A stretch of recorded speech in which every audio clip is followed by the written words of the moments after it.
Have you heard that Virgin Voyages does things just a little bit different than the other cruise lines? Are you a seasoned cruiser like me and you're wondering to yourself, how can it be so vastly different than any of the other cruise lines in which you've sailed? Well, spoiler alert, Virgin Voyages is very different. My husband and I recently sailed to Cozumel just for research, for science, to figure out how it could be any different than all of our other past cruises. And I'm going to share with you in this video the 6 things that surprised me about how vastly different Virgin Voyages is on just the very first day, embarkation day. 6 things blew my mind.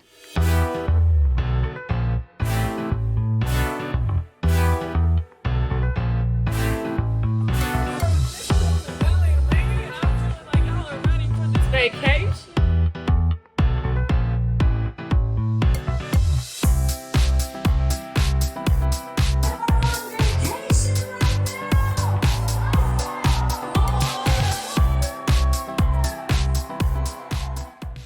Welcome aboard, travelers. I am Christy McCullough, founder and CEO of Harbor and Holiday Travel Company. Or maybe in this video, I should say, ahoy, sailors!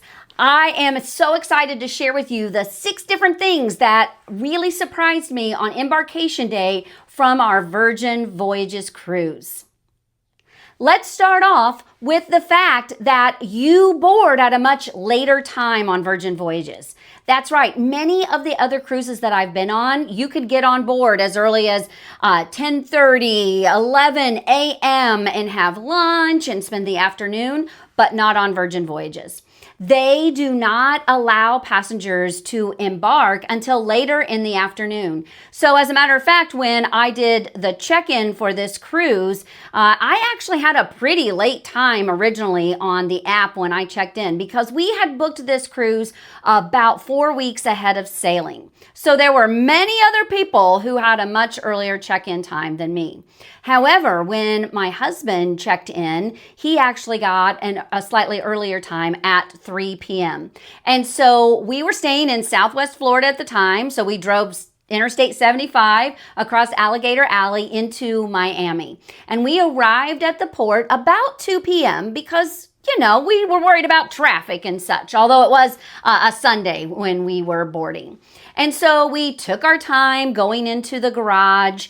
We got our luggage, we crossed the street, and you could definitely see that there was a party going on. There was live music outside, really getting you in the mood. There were lots of people just kind of hanging around, sitting on benches, lining up in queues.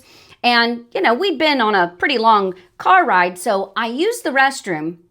And as I was coming out of the restroom, my husband's like, come on, let's go. I'm like, it's only 2:20. Like, what are we doing? We don't get in until 3 o'clock. And he said, hey, I went up and asked somebody where we're supposed to go for a 3 o'clock boarding time. And they were like, go on in. It wasn't all that full or busy. And so we walked in at this later time than I've ever boarded. I mean, it was 2:30, but still that's later than any time I've ever boarded before. And we had a seamless transition where they gave me a little business card that listed our room number, and they told us that our room would be immediately available.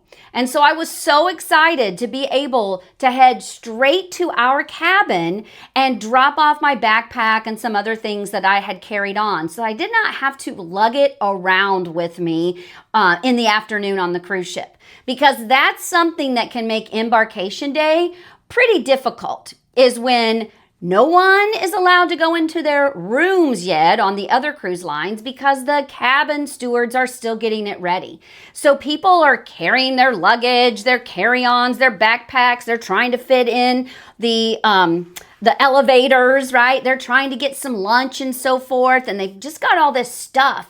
And it makes it crowded. It makes it so that it feels like there's not enough room on a ship for all these people. But it never felt like that with Virgin Voyages, because as soon as people got on, they could drop their stuff in their room. They could set up their room if they wanted. Now, my big luggage was not there, obviously, because I had given it to the porter, and the porter sends it onto the ship, and then they bring it in through the freight elevators and they get it, out to the rooms.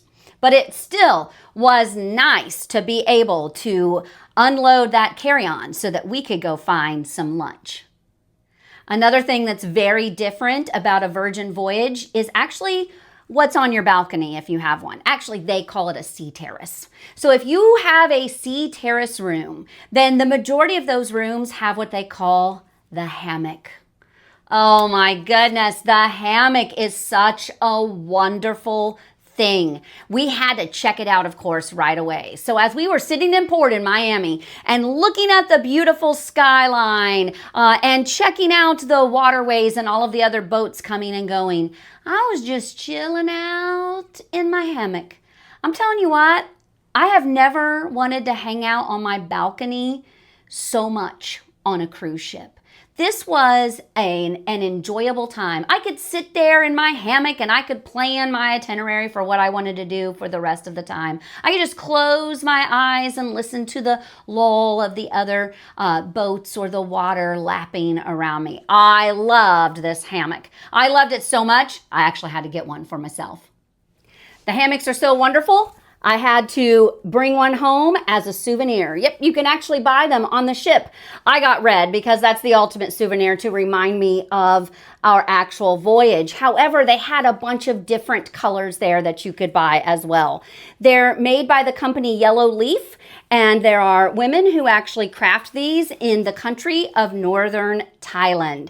And so the hammock was the perfect way to spend our very first afternoon as we were chilling out, watching the boats go by in Miami. So tell me in the comments, have you ever been on a Virgin Voyage? What was your thoughts on your first Virgin Voyage? Or if you've not been on a Virgin Voyage, then have you thought about it? Where would you like to sail? So let's get back to the food on that first day, that embarkation day. What really surprised me about Virgin Voyages is there's no buffet. I mean, there's an area where you might consider it to be like a buffet, but it's a galley. And in that galley, you won't find the sailors serving themselves with their own spoons or spatulas. No. In the galley, there are different areas that are specific for different types of food. So like sushi and bento boxes, or you might have some tacos or some burgers or some salads or a variety of things in these different little kind of diner situations. And you can either go up and order and they will hand it to you. But another thing you can do is you can actually look at the little table cards and you can flip up a flag and one of the attendees will come around and actually take your order if you'd like to do that.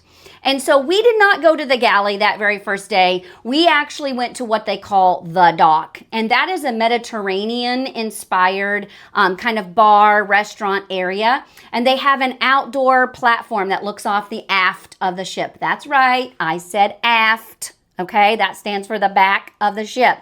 And so we were hanging out on the dock at the back of the ship, and we had the little flag thing on our table. And so our attendee came around, took our order. We had some great grilled meat and vegetables and some naan bread, and it was just fabulous. So it was a glorious day in Miami, watching the boats go by on embarkation day, having somebody wait on us, and the food, chef's kiss, right? It was way better than any kind of buffet food I've ever had on a first day on a cruise.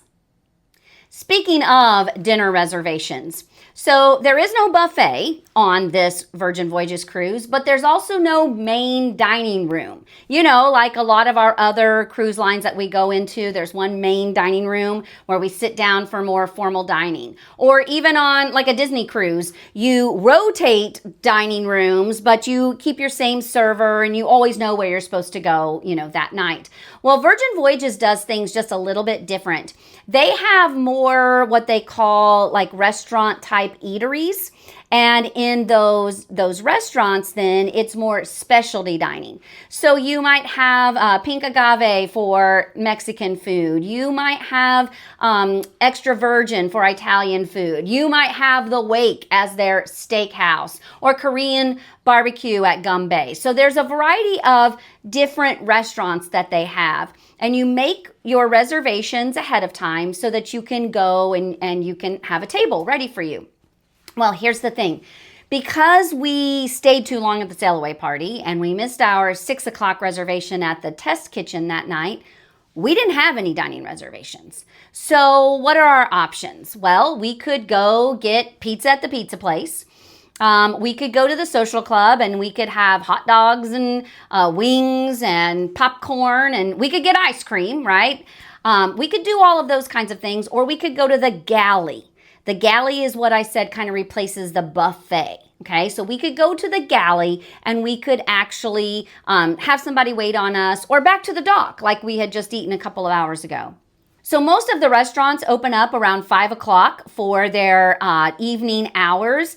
And so if you get there pretty early, you can put your name in and see if there are any openings. But what we did was we showed up about 7:30. So the first wave of people with their reservations had gone through. And when we got there, we said, hey, can we just sit at the bar?